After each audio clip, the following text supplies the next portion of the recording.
което идеално се съчета с предстоящото пътуване. Вече беше време да тръгвам. Имах 4 дни да стигна до Порто, където щяха да се присъединят Радка и Деяна и заедно да продължим към Испания и Сантяго де Компостела.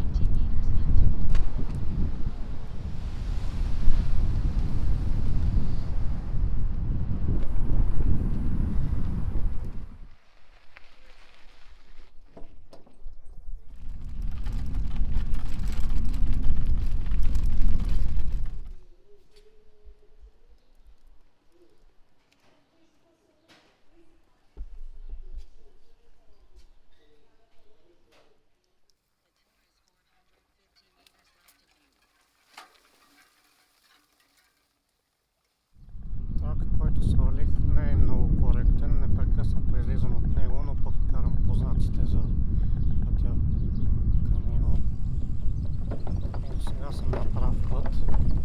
На едно място питах мъж и жена, които ме опътиха, защото пътя се връщаше в обратна посока. Оказа се, че е правилната.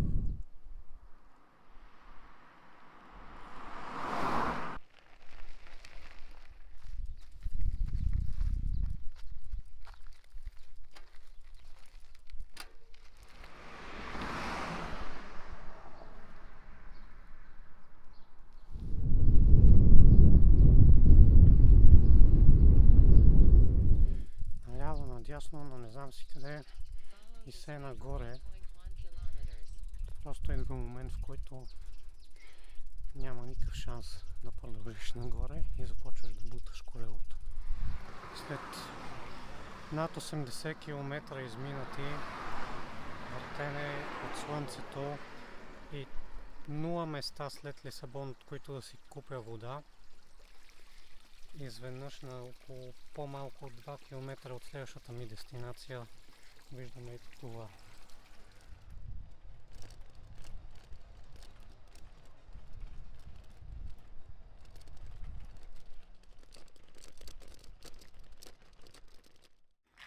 Добро утро!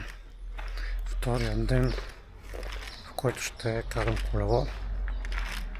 За разлика от вчера, днес и утре се очертава маршрута да е доста по-труден, но за сметка на това ще е и доста по-дълъг. Не е доста по-дълъг, но по-дълъг. Днес ще трябва да мина почти 100 км. Не можах да намеря свободни места за нощувка в Ансиял и намерих близо до него. Тези албергуета, или както там се казват, по Камино, май са само в книжките. Изобщо не намерих такива места за нощувки. Първата вечер нощувах в хостел, а утре и други ден в обикновени къщи за гости на стандартна цена.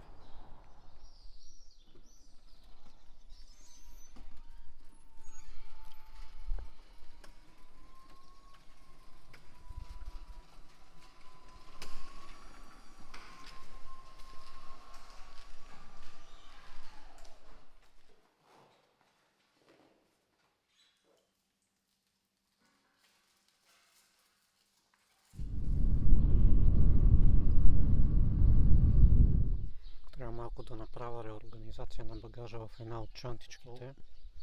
Мислех, че душ гела тече, само че се оказа, че тече от някои от 4-те гелчета, които си купих от един спортен магазин в София.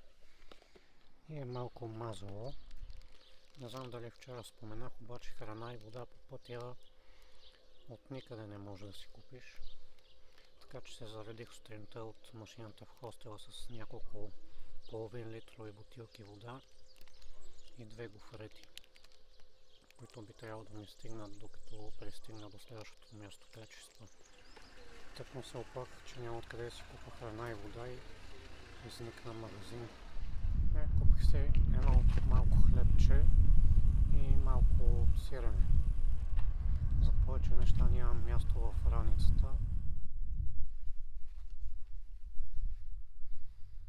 Камино де Сантяго дава надясно някаква туристическа карта, която не мога да разбера къде съм точно на нея.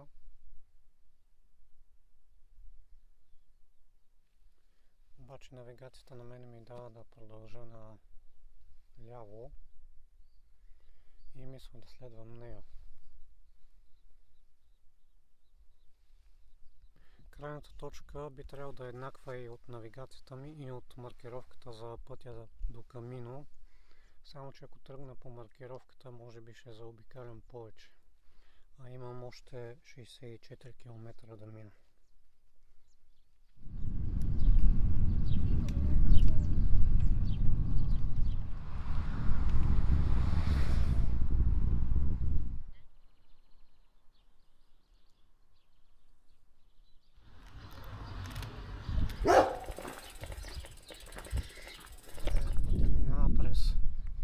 Пак междуградски улици, пътища, но не са така натоварени както вчерашно.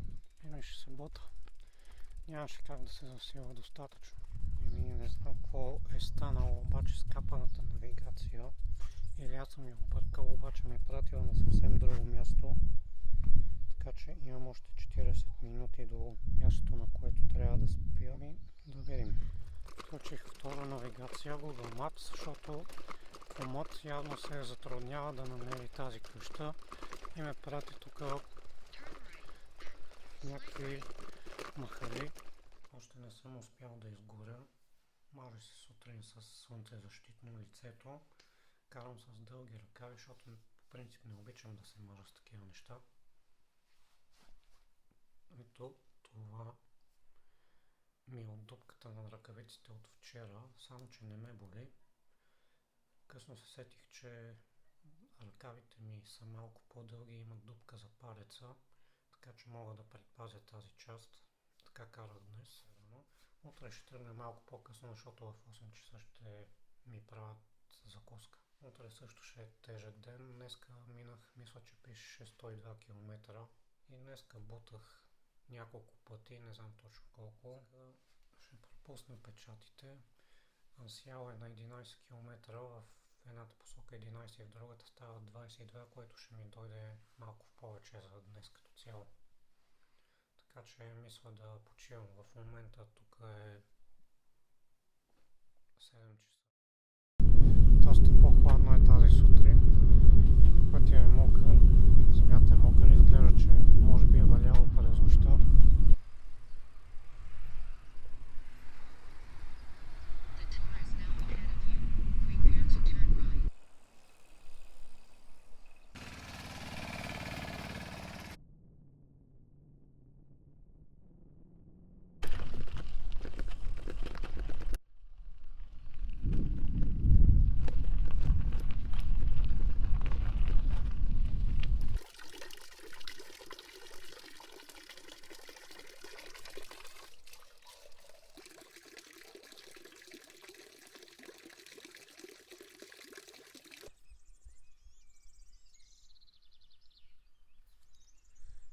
Малко над 20 км, само че тук ще направя малко по-дълга почивка, защото колената почнаха бая да ме наболяват, особено дясното, и става все по-трудно да карам по баирите. И не само по баирите.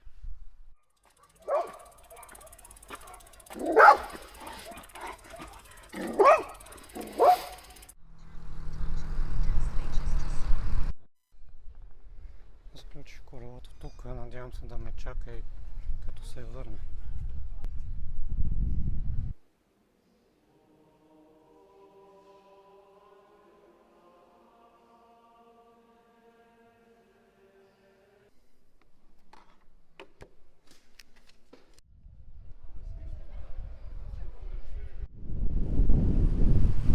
Това коляно просто не знам как ще стане, дори и наравно ми е адски трудно и ме боли. CP Regional, procedente de Figueira da Foz.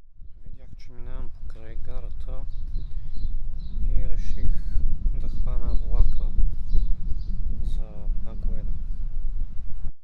Минах 44 км днес, остават ми още около 47, само че с болката в коляното не знам как ще стане. Имам нужда от почивка на всеки няколко метра. На Байерите е направо убийствено, така че не смятам да рискувам да стане по-лошо. Надявам се тази вечер да се пооправи и утре да мога да карам до Порто. Там вече ще имам 2 дена почивка и се надявам да се възстанови напълно.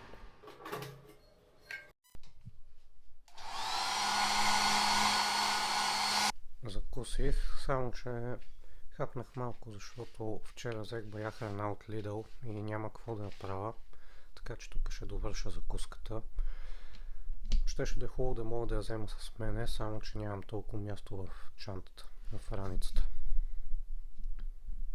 Коляното ми е малко по-добре от вчера, но още се усеща.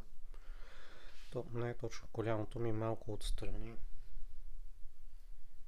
Ето тази част. Предполагам, че е нещо като мускулна треска. Най-вероятно съм го натоварил доста предишните дни. И за днеска мисля да хвана влака за първите 10 на 12 км, където има голяма денивелация. А след това пътя изглежда равен почти през цялото време, така че там ще пробвам да карам. С изключение на точно преди Порто, пак започват байерчета. Там вече ще видя на място как е.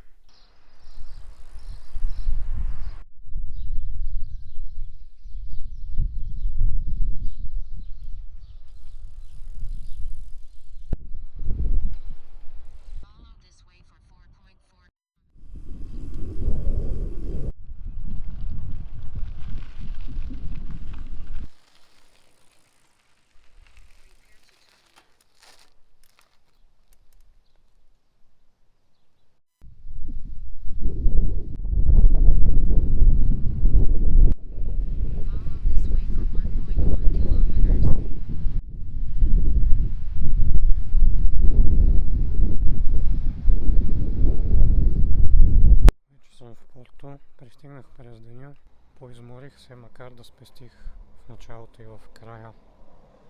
Ходих с влака.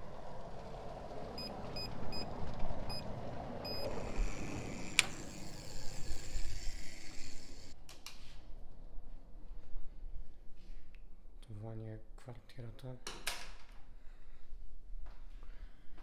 Утре ще дойдат Радка и Диана. Не беше много лесно да кача по тези тръгли стълби колелото, а за техните едва ли ще има място. Не, ще има, ама ще има тръгли. Ние сме ето там.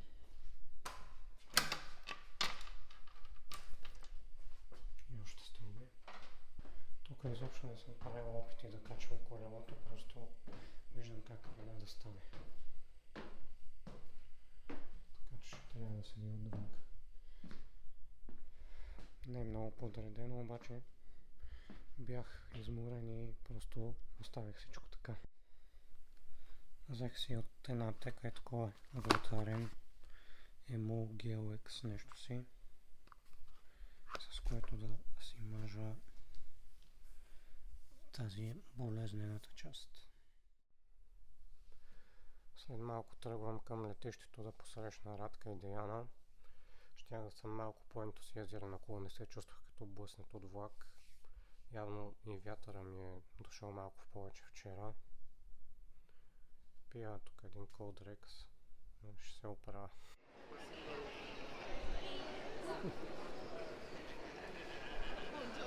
Здравейте! Здравейте! Сега отиваме до един магазин, в който може би ще оправят колелото. Ще ядеме пасти и торт. Готово е колелото, стана много бързо. Взехме само 10 евро. От фирмата казаха да им дам бележката, ще ми възстановят разходите. Оказа се, че касетата отзад беше много разхлабена и най-вероятно затова е бил проблема с скоростите. Отделно за кормилото не съм бил стегнал добре някой от шестограмите там, някой от болтовете. В момента всичко е наред. Да, оказа се, че липсват педали на едното колело и ги няма никъде в висагите. Педали може да няма. Това е кой педал къде да сложиш. Взехме колелата, само че това на Диана няма педали. И сега отиваме в Декатлон за педали. Той човек първо ми забрави каската да ми прати. После им каза, че няма дисаги. За тях колелата са им с дисаги. Обаче им е забравил педалите за едното колело.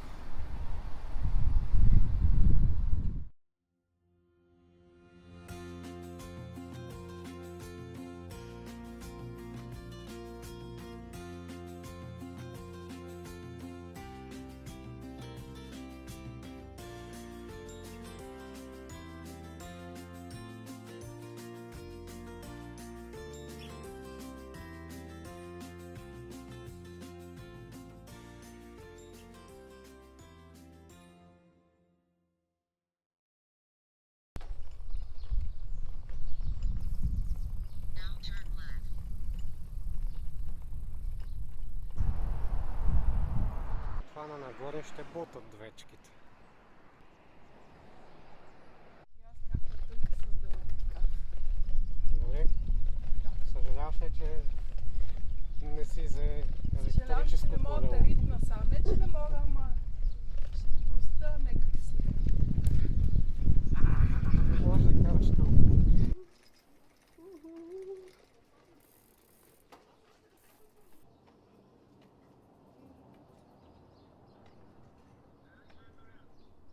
Ей, сега дойде, да. Къде ще си? Къде? Срещнахме едно момиче от България, което Радка позна. Седнахме малко да починеме и хапнахме тук в една сладкарница. Направихме си резервация в нещо като хостел май. Или частно алберге, не знам. За по 21 евро на човек в обща спалня за 8 човека. Срещахме една българка, Радка я позна. Тя се движеше в другата посока, май обратно, не знам. Каза, че е прекарала няколко дена в един манастир наблизо. Имаше една отбивка в дясно от пътя, по павиран път. Помислих се, че няма как да го пропусна, защото имаше два знака там, обаче те са го пропуснали и са излезли извън маршрута. Радка си споделя локацията с мене в Google Maps и там видях, че някъде си отстрани. Аз бях спрял в някакво заведенице да си купа вода и там си ударих и печат, оказа се, че има. Чухме се по телефона, разбрахме се да се върнат на маршрута. Преди малко им пратих и локацията на мястото, на което ще спиме. Лошото е, че няма как в приложението, по което следвам маршрута, да им видя тяхното местонахождение. И става малко трудно да се засечеме. Но ще се оправиме.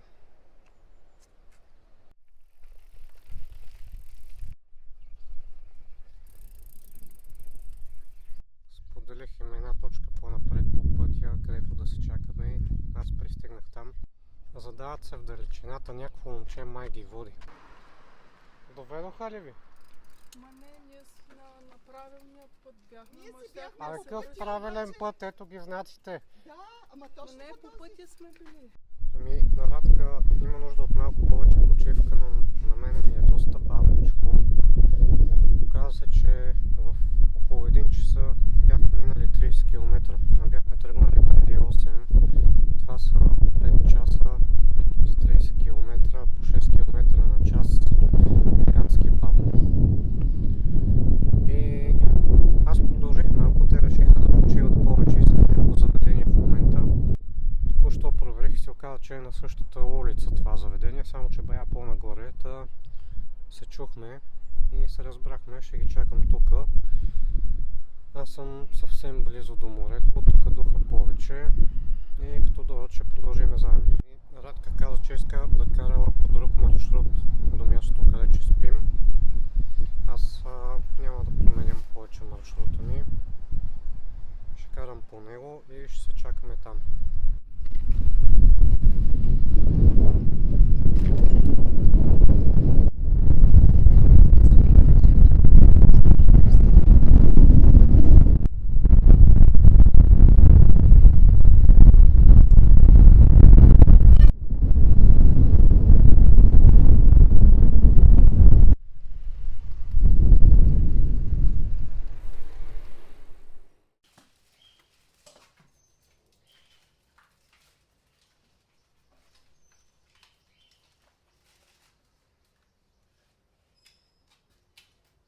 Франческо, Панджутен за слънце.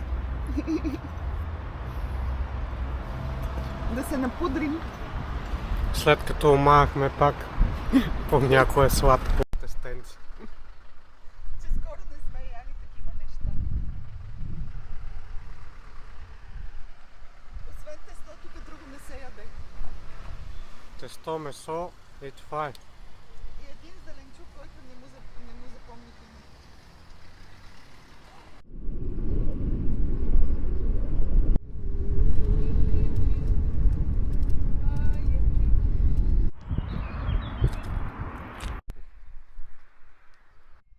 А до сега колко мина?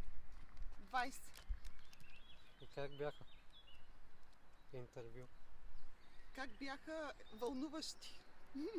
Вълнуващи изкачвания. Buen camino! Колелото сега скоростите му работят доста по-добре, след като човека ги оправи. Вчера и днеска нямам никакви оплаквания.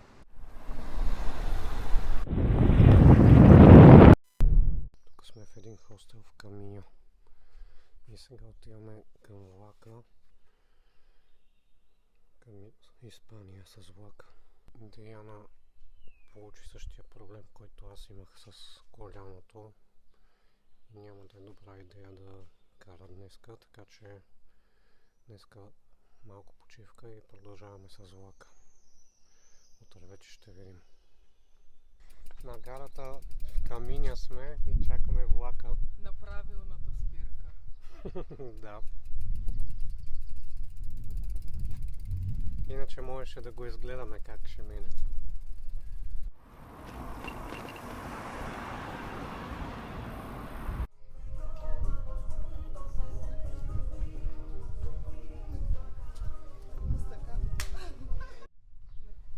И ние вървим в грешната посока.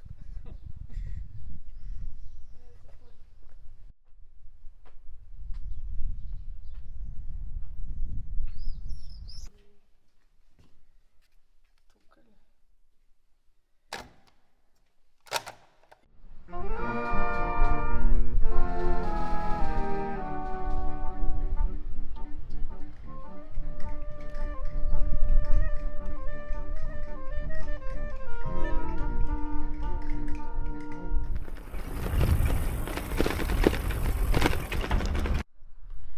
Тръгнахме от Родендоа.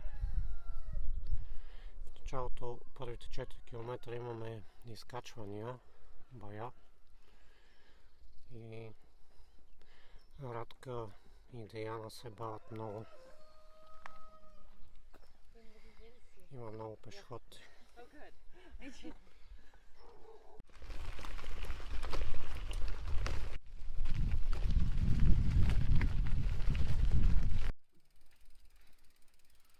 Оставих Радка и Диана назад. Когато спирам да ги изчаквам, ме подминават едни хора, които ходят пеша. С едни и същи пешеходци се разминаваме непрекъснато, което никак не е добре и говори много зле за скоростта, с която се придвижваме. Диана ще кара до най-близката гара. Радка има желание да продължи с колето.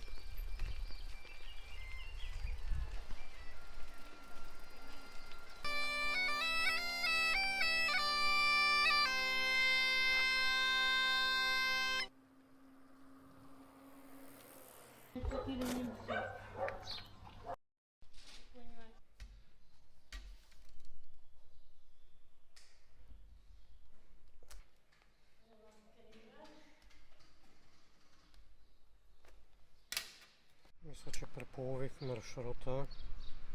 В Понтеведра съм в момента, което е горе-долу по средата, да. Радка и Диана останаха назад.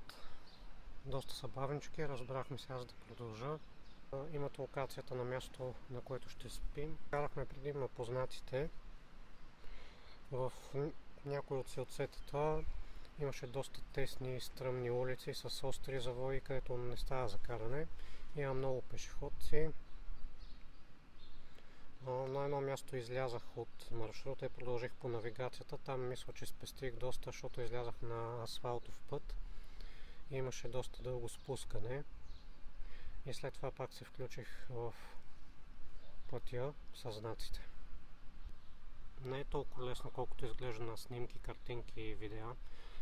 Докато катериш баир, последното нещо, което ти идва на ум е да извадиш камерата и да се снимаш как катериш, нали. Вчера Даяна разгледаше снимките и каза колко хубави снимки. Заради такива снимки патки като мене тръгват по този път.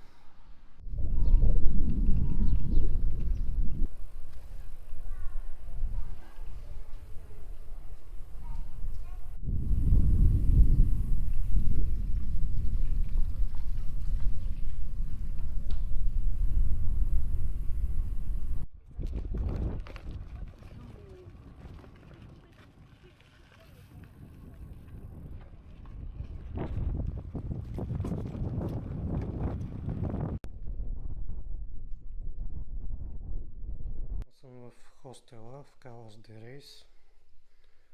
Пристигнах преди около половин час, може би. Къпах се, прах си дрехите. Чакам Радка и Даяна, които са малко след Понтеведра, доколкото виждам локацията на Радка. Не се е качила Даяна на влак, не знам какво точно е станало, но са решили да продължат с колела. Тук имаме 2 нощувки. Утре няма да караме, утре пак ще почиваме. Причината е, че Радка има изпит, дори може би 2 изпита, не съм сигурен, които ще се провеждат онлайн и няма как да кара, така че ще починем малко и в други ден вече е последното каране към Сантяго.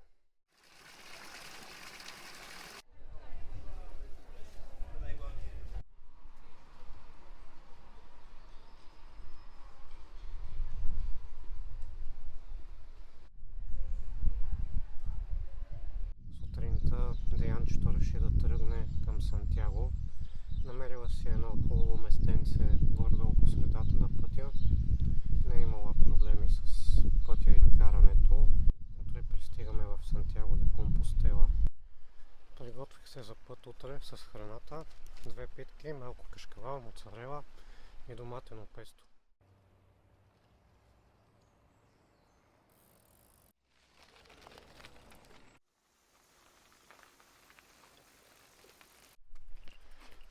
Тук няма как без бутане.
Здравейте хора!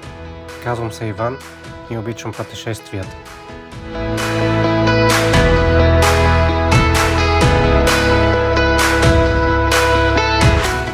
Ако това видео ви е харесало, можете да го споделите с приятели, да натиснете бутона за харесване или да се абонирате за моят канал.